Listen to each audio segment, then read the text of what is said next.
Señor, gracias. Eres demasiado bueno, Señor. Y solo queremos rogarte que en medio de nuestras dudas, nuestra confusión, nos hables, Señor. Incluso en medio de nuestras luchas con el pecado, nos hables y traigas a nosotros, Señor, a la memoria tu palabra. Por favor, Señor, danos de tu espíritu y háblanos. Amén. Mateo capítulo 4.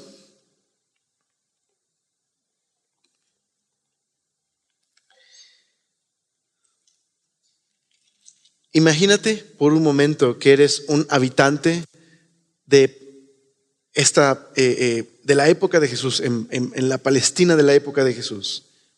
Y eres parte de un pueblo que no eres libre, sino estás bajo la ocupación romana por todas partes. Y eso tiene un significado tremendo para tu vida en un sentido económico. Significa que muchas de las familias a tu alrededor están en deuda, que no tenemos posesiones, se han perdido todas las posesiones, que la gente vive del campo, pero aparte lo que gana es suficiente para comer ese día y nada más. No puede ahorrar, no puede acumular, solo puede ganar lo suficiente para alimentar a su familia ese día. Y incluso el vestido, no hay mucho que ponerse, hay 2 o 3 ropas para el año, no hay más. Y imagina eso, tiene un impacto económico. Hay severos impuestos que pagar. No solo eso, tiene un impacto emocional porque ahora se ha convertido en una zona militarizada. Está la ocupación romana, pero es un tiempo difícil en el que todo el tiempo Palestina está, sobre todo el área de Judea, está pulsando con rebelarse. No quieren la ocupación de los romanos. Así que escuchas de insurrecciones por aquí, pequeñas guerritas por acá, y crucifixiones, y cómo los romanos sofocan las rebeliones. Entonces tiene un impacto fuerte emocional. Imagina el impacto incluso espiritual y religioso, ¿no?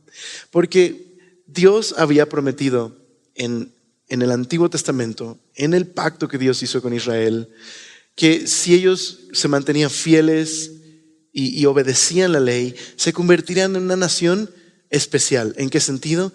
En que se convertirían en luz para las demás naciones, que podrían reflejar el carácter justo, bondadoso de Dios. Pero que si ellos se iban hacia la idolatría y se olvidaban de Dios, Dios trataría con ellos, traería una disciplina con un propósito. No para destruirlos, sino para volverlos a Él, para que pudieran convertirse en esa luz a las naciones. Así que, ¿qué significa en este sentido que estén bajo la ocupación romana? Pues que Dios ha permitido que no ha permitido su independencia, que ha permitido que otros estén sobre ellos. Entonces, esto es un impacto emocional muy fuerte porque no hay ningún gobernante de la tribu de Judá, del linaje de David en el trono. En el trono está un rey que no es judío, Herodes, que es terrible, que es un muy buen gobernante en el sentido administrativo.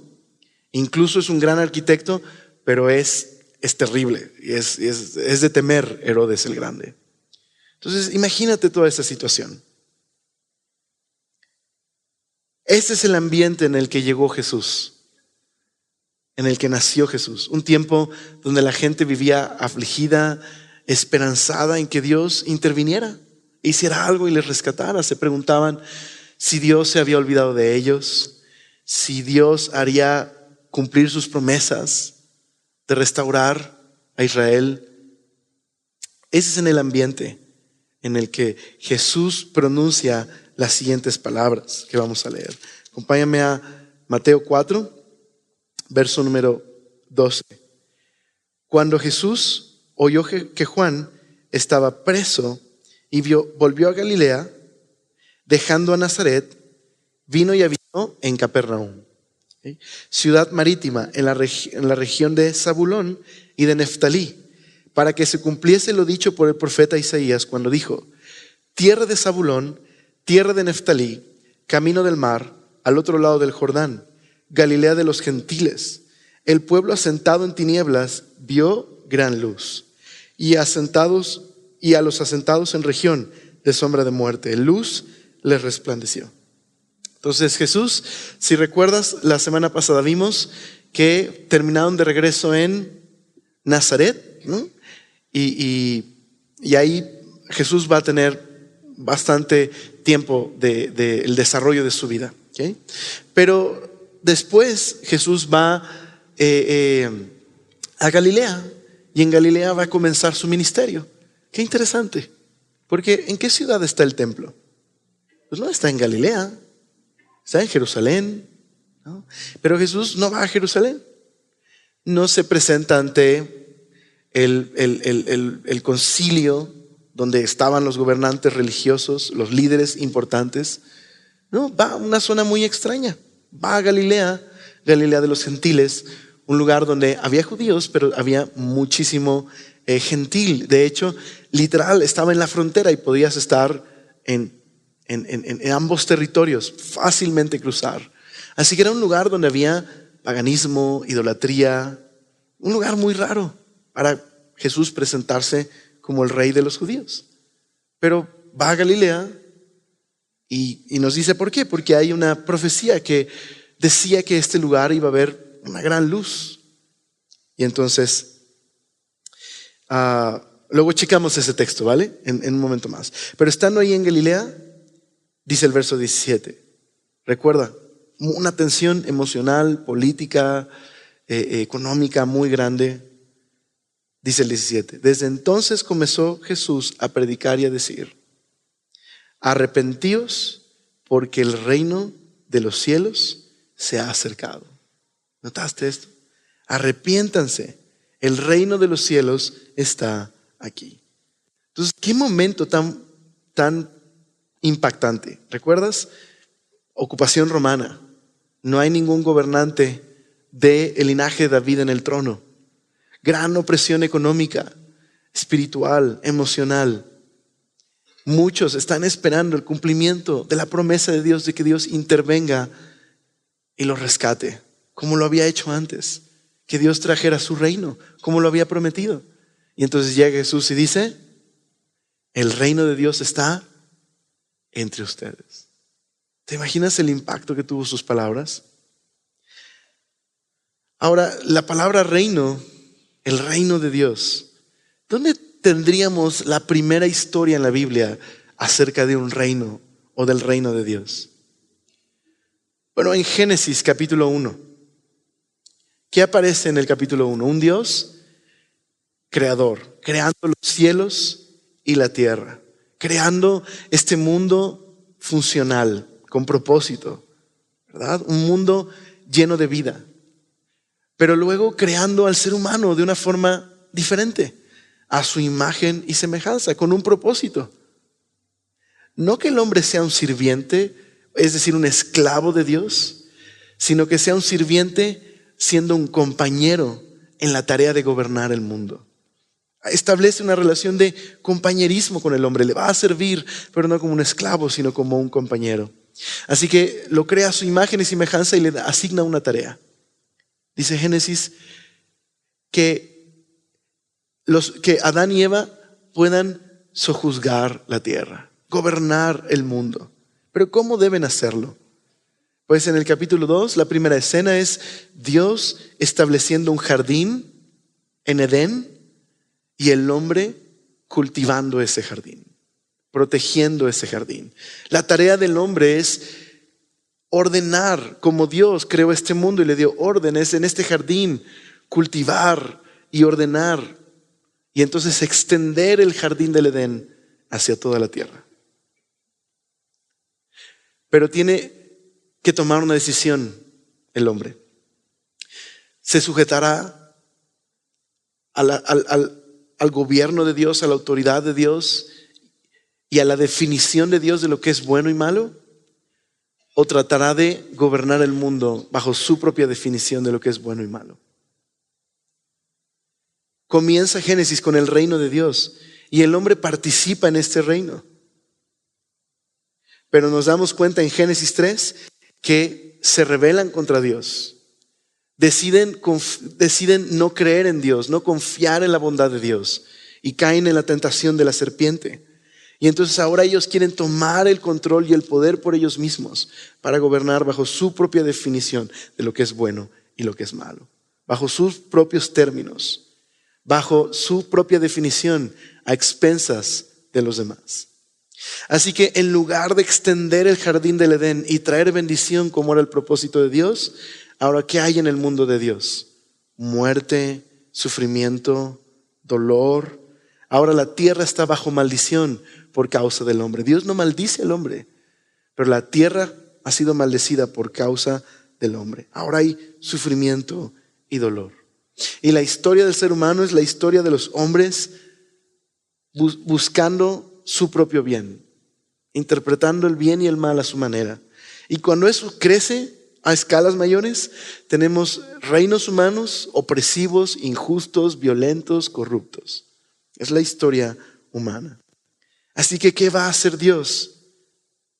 Pues Dios escoge a un hombre de entre toda esta humanidad caída y planea formar una familia a través de ese hombre para establecer su reino. Así que saca de ese reino de rebeldes a Abraham y luego forma una familia especial a través de Abraham. Una familia especial, pero no libre de problemas, ¿verdad? De hecho es una familia desastrosa, terriblemente desastrosa, pero que Dios en su misericordia y bondad cuida de ellos. Terminan en Egipto, 400 años esclavos. Y Dios interviene para rescatarlos y hacerlos una gran nación. Así que los lleva a un lugar especial, el monte Sinaí, donde les da su ley, con un propósito. ¿Recuerdas? Que se conviertan en luz para las demás naciones. Que en medio de un mundo lejos de Dios, ahí está Dios y su reino entre este pueblo. Dios reina entre este pueblo. Y ese era el propósito, que fueran bendición, la bendición para todas las naciones, Dios restaurando su bendición. Así que uno de los pasajes en Éxodo describe poéticamente cómo Dios los rescató y los formó un pueblo especial. Déjame leerte este poema. Dice: cantaré al Señor porque ha triunfado gloriosamente.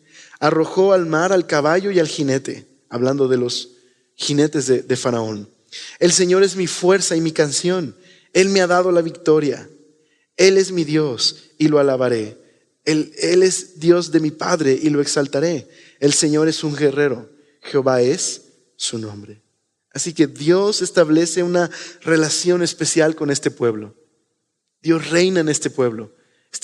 Dios es el Dios de este pueblo y este pueblo es su pueblo especial. Y los lleva a una tierra, la tierra de Palestina. En ese momento, la tierra de Canaán. Y el propósito es que puedan ser luz. Pero este pueblo fracasó en su misión. Y empezaron a ser peor que sus vecinos. Y se convirtieron en una nación tan pagana e idólatra como había sido Egipto. Tan opresiva como había sido Egipto o como había sido Babilonia en el pasado. Así que Dios envió profetas a advertirles, pero también a prometerles que si bien terminarían en el exilio por su desobediencia, después de años de insistirle que se arrepintieran y volvieran a Él, terminarían en el exilio en Babilonia. Pero Dios les prometió una cosa.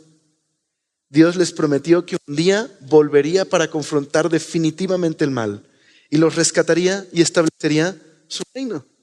Así que, aunque Dios les había avisado que se destruiría el templo, terminarían lejos de su tierra, también les estaba anticipando que un día personalmente Él volvería para restaurarles, para rescatarles y establecer su reino. Así que sí, Jerusalén fue destruida, el templo fue destruido y los judíos fueron llevados en cautiverio a Babilonia. Entonces, ¿te imaginas lo que se preguntaban en ese momento? ¿Por qué Dios ha permitido esto? ¿Qué va a pasar con sus promesas? ¿Será que Dios nos abandonó? ¿No se supone que Jerusalén sería el lugar donde Dios reinaría y traería paz universal? Pero Isaías les había avisado que esta destrucción era por su pecado, porque se habían corrompido. Así que terminarían en Babilonia. Pero hay una promesa muy hermosa que Isaías les hace. Mientras ve la destrucción de Jerusalén, Isaías ve también una promesa de salvación. Mira, acompáñenme a Isaías 52.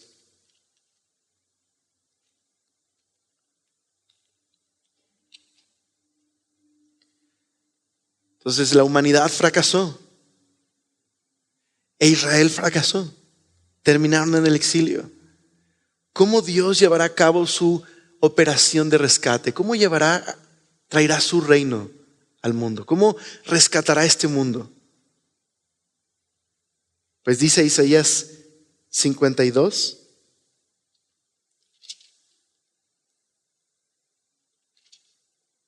versículo número 7. Cuán hermosos son sobre los montes los pies del que trae alegres nuevas, del que anuncia la paz, del que trae nuevas del bien, del que publica salvación, del que dice a Sión, tu Dios reina. Voz de tus atalayas, alzaron la voz, juntamente darán voces de júbilo, porque ojo a ojo verán que Jehová vuelve a traer a Sión. Sión es Jerusalén.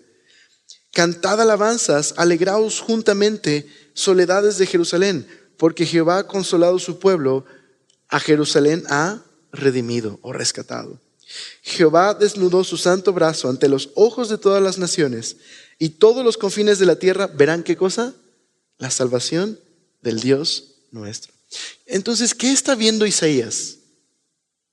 Isaías, en una visión profética, está viendo la destrucción de Jerusalén por mano de Babilonia, el fin de Jerusalén y el reino de Judá.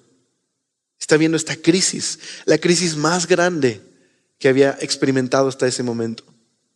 Pero en esa visión está viendo a un corredor que trae buenas nuevas. ¿Okay? En esa época, cuando había una guerra y se enviaban a alguien con una carta para anunciar que o un ejército venía a invadir o para traer noticias de la victoria de una batalla. Así que ve a un hombre correr y está corriendo, y mientras entra a Jerusalén trae una noticia. Qué extraña visión. Mientras ve la destrucción de Jerusalén, ve a un hombre venir con buenas noticias. Y las noticias son estas: el exilio no iba a ser para siempre. Dios un día personalmente vendría a Jerusalén, traería de nuevo a su pueblo y reinaría desde Jerusalén y traería paz universal. Dios iba a confrontar el mal y la injusticia de todas las naciones y establecería un reino de paz. Así que desde los profetas, el pueblo de Israel esperaba que Dios cumpliera su promesa. Ahora, adelantándonos, ¿recuerdas el pasaje de Mateo? En ese momento, después de haber estado bajo Babilonia, los medopersas, los griegos, ahora están bajo los romanos.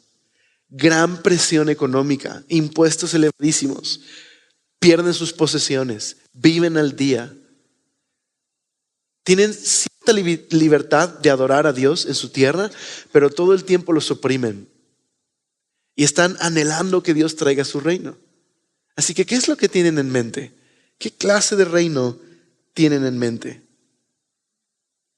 Tienen en mente un reino político en el que Dios restaura a Israel, Dios viene, destruye a todos los enemigos y reina desde Jerusalén. Eso es lo que ellos están esperando. ¿Okay? Ahora de pronto, versículo 17, no otra vez. Desde entonces comenzó Jesús a predicar y a decir: arrepentíos porque el reino de los cielos se ha acercado. ¿Te das cuenta de lo que está diciendo Jesús? la promesa de Dios de que Él vendría personalmente a rescatar a su pueblo y a establecer su reino y a confrontar el mal y a establecer la justicia. Pero Jesús no está en Jerusalén. ¿Dónde está? En el lugar más inusual, Galilea. Un lugar donde hay mucho paganismo y oscuridad espiritual. No está en Jerusalén, no fue con la autoridad a presentarse como el rey de los judíos. No trae ningún arma en sus manos. Pero dice, el reino de Dios está aquí. Y está llamando a la gente a venir y ponerse bajo su reinado. Imagínate esto. Así que, ¿qué es el reino de Dios? La operación de rescate. Pero este reino es tan diferente al que ellos estaban esperando. Anunciando en el lugar menos inesperado y de la forma menos inesperada. Verás, Galilea es una región sumamente bella, de las más bellas, pero tremendamente hundida en tinieblas espirituales, en paganismo. Y mira la siguiente movida de Jesús. Si tú fueras a publicar que vas a establecer un reino, bueno, aquí ya hizo algo mal Jesús. No fue al templo, no fue a Jerusalén, no fue con la gente indicada que podrían catapultar su carrera política. ¿Okay? Error número 1, entre comillas. ¿Okay? Si es la clase de reino que Jesús viene a establecer. Número 2, ¿qué harías? Formas un ejército, ¿estás de acuerdo? Bueno, dice el verso 18. Andando Jesús junto al mar de Galilea, vio a 2 hermanos, Simón llamado Pedro y Andrés su hermano, que echaban la red en el mar porque eran pescadores. Okay. Y les dijo, venid en pos de mí y os haré pescadores de hombres. Ok. Segundo tache. Un par de pescadores no es la mejor, no es el mejor grupo de personas como para un ejército, ¿estás de acuerdo? Pero llama pescadores y llama 12 pescadores, qué curioso, 12 pescadores. Y luego dice el verso número 21. Pasando de allí vio a otros 2 hermanos, Jacobo hijo de Zebedeo y Juan su hermano en la barca con Zebedeo su padre, que remendaban sus redes, y los llamó. Entonces serán 12 pescadores de hombres. Algunos serán pescadores de profesión. Va a llamar a un recaudador de impuestos, que es prácticamente un traidor de los judíos, ¿no? Se pasó del otro bando y lo va a llamar a ser su discípulo. Qué extraño. ¿Por qué está haciendo esto Jesús? Y luego mira el versículo número 22. Y ellos, dejando al instante la barca y a su padre, le siguieron. Y recorrió Jesús toda Galilea. No es el lugar correcto donde hacer propaganda para un reino. Enseñando en las sinagogas de ellos y predicando el evangelio del reino y sanando toda enfermedad y toda dolencia en el pueblo. Y se difundió su fama por toda Siria. Y le trajeron todos los que tenían dolencias, los afligidos por diversas enfermedades y tormentos, los endemoniados, lunáticos y paralíticos, y los sanó. Y le siguió mucha gente de Galilea, de Decápolis. ¿Okay? Decápolis son, si puedes, cuando puedas, ve un mapa de Palestina. Decápolis es una franja de 10 ciudades que realmente las pusieron los romanos. Es una franja artificial de 10 ciudades no judías, porque cuando llegaron los romanos, y evidentemente sabían que los judíos no estaban felices con la ocupación, el imperio persa que estaba a un lado era bastante peligroso y no querían que pidieran ayuda del imperio persa. Así que construyeron esa franja de 10 ciudades como un colchón, y eso es Decápolis. No son judíos, son puros extranjeros, puros griegos en ese sentido. Nada religiosos, ¿me explico? En el sentido de presentarse como rey de los judíos. Dice de Jerusalén, de Judea y del otro lado del Jordán. Okay. Entonces, lo importante aquí es que todas estas personas eran personas marginadas en su sociedad, en su cultura. Qué extraño. Tercer error, ¿verdad? No, ¿cómo podría esta gente contribuir para un reino político? No tendría nada que dar y ofrecer. Porque quizás el reino que vino a establecer Jesús era algo bastante distinto, ¿verdad? No hubo fuegos artificiales, no hubo espadas y guerra. Pero ¿notaste lo que dice el verso 15 que leímos? Tierra de Zabulón y tierra de Neftalí, camino del mar al otro lado del Jordán, Galilea de los gentiles. Pueblo asentado en tinieblas vio gran luz. Y a los asentados en región de sombra de muerte, luz les resplandeció.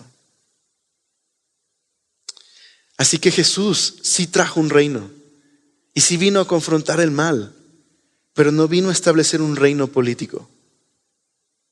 No vino a formar un ejército, ni a establecer una ciudad o en un sentido político. Más bien, mira lo que está haciendo Jesús. 12 pescadores que representan la historia de Israel. Jesús está reiniciando la historia. Está llamando a las personas a arrepentirse. Está llamando a las personas a venir bajo su reino. Y Jesús está demostrando el poder del reino de Dios. ¿Cómo? Mira todas estas personas oprimidas, afligidos de enfermedades, tormentos, endemoniados, lunáticos, paralíticos. Jesús está trayendo el reino de Dios por medio de sus palabras, su mensaje, por medio de sus acciones. Estas personas quebrantadas, marginadas, dolidas, con un corazón roto, están escuchando la buena noticia de que Dios les ama y que Él reina y que ha venido a rescatarles. A rescatar de un mal mucho más terrible y profundo que estar bajo Roma. Jesús venía a confrontar un mal, a salvar de un mal. El mal detrás de todas las acciones egoístas humanas. El verdadero mal detrás de Roma o Egipto o Babilonia o cualquier gobierno, imperio humano. Detrás de cualquier acción egoísta humana. El pecado. Jesús venía a enfrentar el pecado, a lidiar con el mal, con la esclavitud y el sufrimiento que causa el pecado. Esa es la realidad de la historia humana, de por qué todo el tiempo definimos el bien y el mal de forma tan egoísta. Porque somos capaces de hacer bien, porque Dios nos creó a su imagen, pero somos capaces de un terrible mal. Y es más, muchas veces el bien que podemos causar está tan distorsionado por nuestro egoísmo que muchas veces hacemos bien por razones equivocadas. Hasta por la razón tan noble de, entre comillas, hago buenas cosas para irme al cielo. Es una razón egoísta. Porque estoy pensando en mí y en mi bienestar. Así que Jesús vino a confrontar el verdadero mal. Mira la invitación que hace a estas personas dolidas. Les dice, arrepiéntanse porque el reino de los cielos está aquí. El reinado de Dios ha llegado. Así que el reino de Dios es más bien un grupo de personas que han entendido el quebranto del pecado, han entendido su necesidad espiritual y han venido a Jesús a ponerse bajo su reino, a convertirse en sus discípulos, sus seguidores. Se han arrepentido, han decidido venir de vuelta a Dios. Se han arrepentido de su vida y han venido a Jesús, han respondido a su llamado. Esa es la invitación, venir bajo su reino. Así que Jesús, a cada uno de nosotros, nos confronta, nos invita a abandonar nuestros pequeños reinos egoístas para venir a su reino y encontrar vida y significado. Ahora, ¿qué significa ser un discípulo de Jesús? Es esto, es venir a este reino donde todos estamos invitados, desde los que son ignorados hasta los privilegiados. Todos han sido invitados a arrepentirse y ponerse bajo su reino, a ser parte de su familia y a seguirle. Todos estamos invitados, pero solo hay una manera de entrar, arrepintiéndonos y venir a su reino. Todos estamos invitados. Todos somos invitados a dejar, no importa, nuestro trabajo, nuestra familia, nuestro origen, nuestro pasado, nuestra capacidad económica. Todos somos invitados por Jesús. Hey, el reino de Dios está aquí. Arrepiéntete y sígueme. Ponte bajo mi reino. Amén. Sí, amén. Gloria a Dios. Así que quizás no significa, y quiero aclarar esto, quizás no significa seguir a Jesús que necesariamente si tengo una enfermedad el día de hoy, voy a sanar. Evidentemente, claro, el Evangelio está lleno de estas historias donde vemos el poder de Dios. Gente atormentada por su pasado, gente oprimida por las tinieblas, gente dolida por la enfermedad, era sanada. Pero también en la Biblia hay historias de muchas personas que quizás su sanidad física no llegó o cambió su situación económica, pero el verdadero quebranto, que dijimos, el pecado, lo que produce el verdadero dolor y el sufrimiento, el pecado, eso vino a ser Jesús, a sanar a los quebrantados de corazón, a llamar a libertad a los que están esclavizados por el pecado. Entonces esto, sí, quizás no podría decirte, sigue a Jesús y vas a sanar. No puedo garantizarte eso. Y la Biblia no nos promete eso tampoco. No nos promete que no tendremos problemas. Pero lo que sí nos dice es que ponernos bajo su reino es encontrar la vida. Es encontrar una nueva vida. Es ser libres del pecado para ser verdaderamente los hombres, las mujeres que Dios quiere que sean. El ser humano que Dios quiere que seas. Libre del pecado, transformado en tu corazón y capaz de poder amar a Dios y a los demás. Esa es la promesa que hace Jesús. Ahora, ¿viste a dónde llegó Jesús? A Galilea. ¿Por qué llegó ahí? Porque donde hay tinieblas es donde se necesita su luz. Así que no hay lugar tan oscuro al que Jesús no pueda llegar. No hay lugar tan sucio por el pecado al que no pueda llegar. Y no hay situación que Él no pueda rescatar y redimir. ¿Y viste a estos pescadores? ¿En qué los convirtió? En pescadores de hombres. Así que seguir a Jesús significa entregarlo todo, ponerme bajo su reino. Ahora, sin duda, estos discípulos, sin duda, un llamado especial a dejar su trabajo, sus redes, y convertirse en los apóstoles. Pero hay un sentido en el que no significa que todos nosotros vamos a dejar nuestro trabajo, pero sí significa que pondremos todo en las manos de Jesús al seguirle, porque Él nos ha llamado a vivir para Él, en tu trabajo, en tu casa, en tu escuela. Ya no es, te das cuenta que el llamado de Jesús no es, ok, tengo mi reino, mis sueños, mis anhelos, mi vida. Necesito, sí, algo de espiritualidad. Ven, Jesús, te pongo aquí. No, es dejarlo todo para seguirlo a Él como el Rey. Porque estamos quebrantados y necesitamos un Salvador. Pero venir a Él es la aventura más grande que podríamos emprender. Recibir la vida y ahora vivir para Jesús, y entonces todas las áreas de mi vida giran alrededor de Él. Ese es el llamado de Jesús. Así que esta noche quisiera que consideres esto. Esa es la buena noticia, que Jesús vino a traer esperanza y salvación. Que un día volverá, Él ya inauguró su reino y un día lo establecerá, confrontará para siempre el mal y establecerá su justicia. Pero hoy hace un llamado a seguirle, a todos.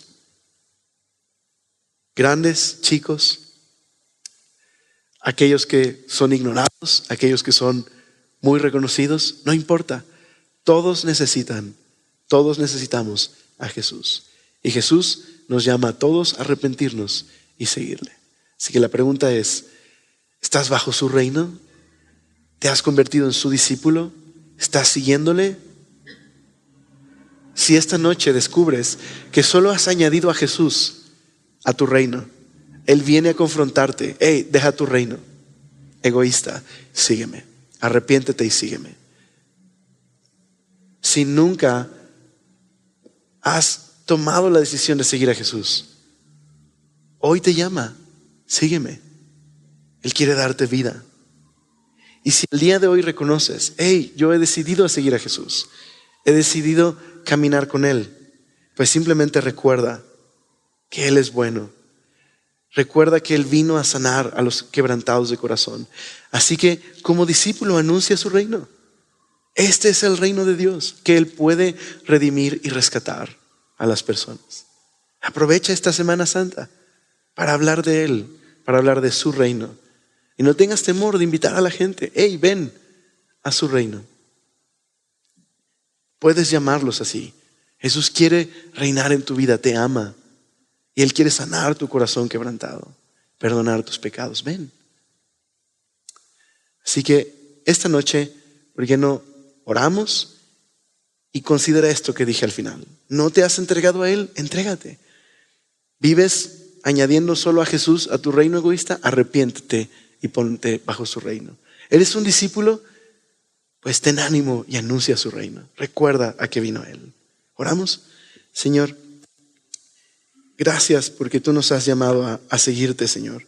Nos has llamado a tu reino. Y gracias, Señor, porque a través de Jesús, Señor, has llevado a cabo tu operación de rescate.